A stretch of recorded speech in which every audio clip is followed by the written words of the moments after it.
বিএনপির স্থায়ী কমিটির সদস্য আমির খসরু মাহমুদ চৌধুরী বলেছেন, যত তাড়াতাড়ি সম্ভব একটি নির্বাচিত সরকারের দরকার। আওয়ামী লীগকে যদি বাতিল করতে হয় রাজনৈতিকভাবে, সেটা নির্বাচনের মাধ্যমে বাতিল করা সবচেয়ে সহজ।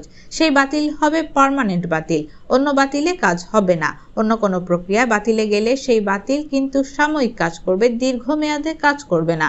জনগণ যখন বাতিল করবে আওয়ামী লীগকে, সেটাই হচ্ছে আসল বাতিল।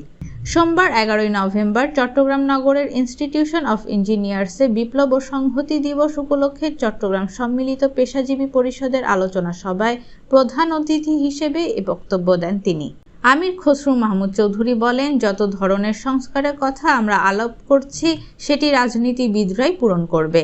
আমাদের 31 দফার মধ্যে আমরা পরিষ্কারভাবে বলেছি, সংস্কারের জন্য আমরা জাতির কাছে প্রতিজ্ঞাবদ্ধ, আমরা দায়বদ্ধ জাতির কাছে। 31 দফার সংস্কার প্রস্তাব বিএনপি একা করেনি, 42 দল যারা আমাদের সঙ্গে যুগপৎ আন্দোলনে ছিল আমরা সবাই মিলে করেছি।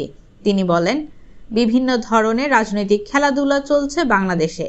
অনেকে আমাকে বলেন, আবার কি শুরু হয়েছে দেশে? আমি বলেছি, চিন্তার কোনো কারণ নেই। খেলাধুলা যারা করছে তারা বিএনপির শক্তিকে অনুধাবন করতে পারছেন না, তারা বিএনপির শক্তি বুঝতে পারছেন না।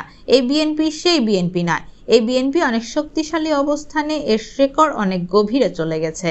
তিনি আরো বলেন, সবচেয়ে বড় সংস্কার হচ্ছে নির্বাচনী সংস্কার। সব কথা শুনছি কিন্তু নির্বাচনী সংস্কারের কথা শুনছি না। একটা কমিশন গঠন করেছে, আমরা এতে খুশি হয়েছি। ডিসেম্বর পর্যন্ত সময় দিয়েছে, আমরা অপেক্ষা করছি। আমরাও কিন্তু নির্বাচনী সংস্কারের জন্য সবকিছু তৈরি করে রেখেছি। আমাদের সংস্কার তো আজকের না, বাংলাদেশ আগামী দিনে কি হবে সেটা নিয়ে আমরা বহুদিন ধরে কাজ করছি। ক্ষমতায় যেদিন বিএনপি বসবে সেদিন থেকে ইনশাল্লাহ সংস্কারের কাজও শুরু হবে।